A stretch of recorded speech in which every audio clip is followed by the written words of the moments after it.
Hey guys, it's Quentin 1982 here again. Doing a video, kind of a follow-up. Had a lot of people asking me about this 357 SIG and about making it from 40 Smith & Wesson brass. We kind of got a discussion going the other day at the gun range about it, and just want to kind of go over this and show you once again what I'm doing. And again, guys, if you don't feel that this is safe, or you feel that this is too risky, I recommend that you not do it. But for those of you that feel this is safe, then I encourage you to try it at your own risk. But what I'm doing, guys, is I'm taking a 40 Smith & Wesson brass, which is this stuff right here. That's that. I'm taking that 40 brass, and you should be able to see the head stamp on this.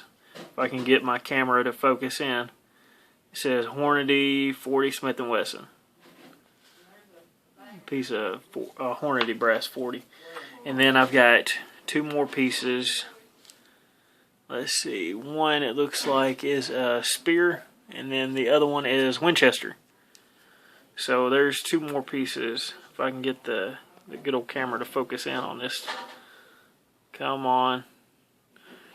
But anyway, the 40 brass, you can actually use this stuff to reload or make 357 SIG. And all you really need is your 40 brass, and then I'm using a Lee die set. It's just a carbide pistol die, like just about every other pistol die is. But all you're going to do, or all you have to do, is grab your 40 brass and set your first die up in here, and make sure that this is all set up to your specs that's in your paperwork, and load your case and your shell holder, cycle it through your press, and pull it back out, and there is your 357 SIG. Now, I'm going to go ahead and make all three of these really quick and kind of go over and show you the difference between a real 357 SIG and then one that's made from 40 brass. And there's the second one. And then here is number 3. And that is all 340 Smith & Wesson. There's all 340 Smith & Wesson. Now here is an actual 357 SIG right here, right beside of it. And if you look, you'll be able to see a slight difference in the height between the two cases. A real 357 SIG is roughly, I'm going to say, about 13 thousandths longer than a piece of 40 brass neck down.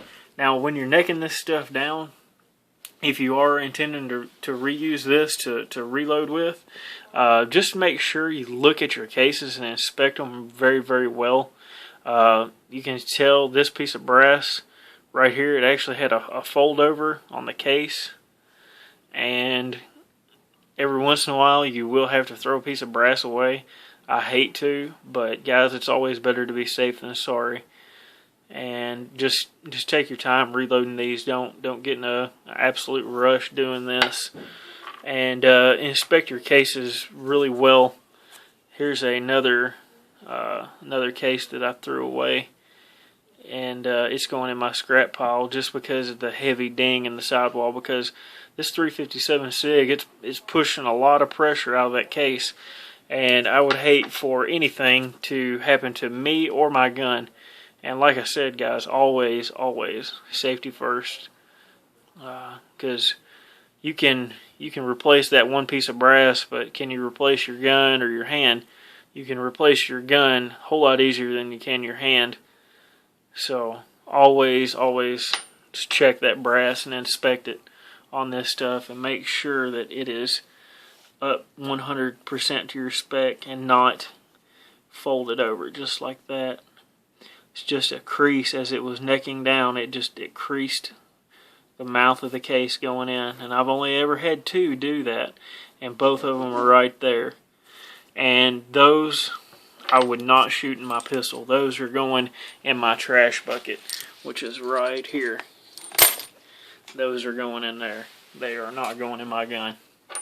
But guys, these other ones, what I'm reloading these with, my 357 SIG, I'm not loading them super hot.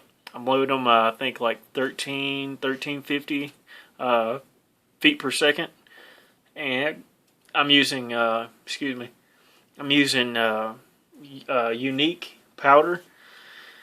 And I forget exactly how many grains I'm running, but I'm actually running the max that's in the Hornady 9th edition manual.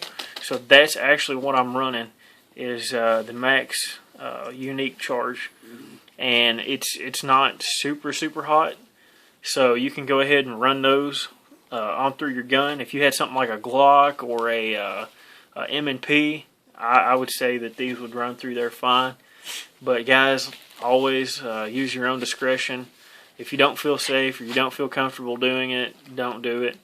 But if you're looking to get you some 357 SIG, easy and cheap, there's always 40 Smith & Wesson brass at the range.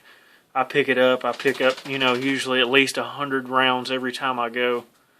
But guys, I wanted to go over that again and kind of reiterate the safety aspect of it and the safety aspect of reloading this little shouldered cartridge.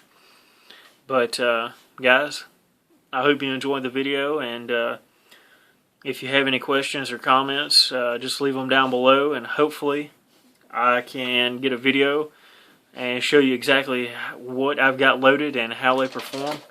But guys, take care, and God bless.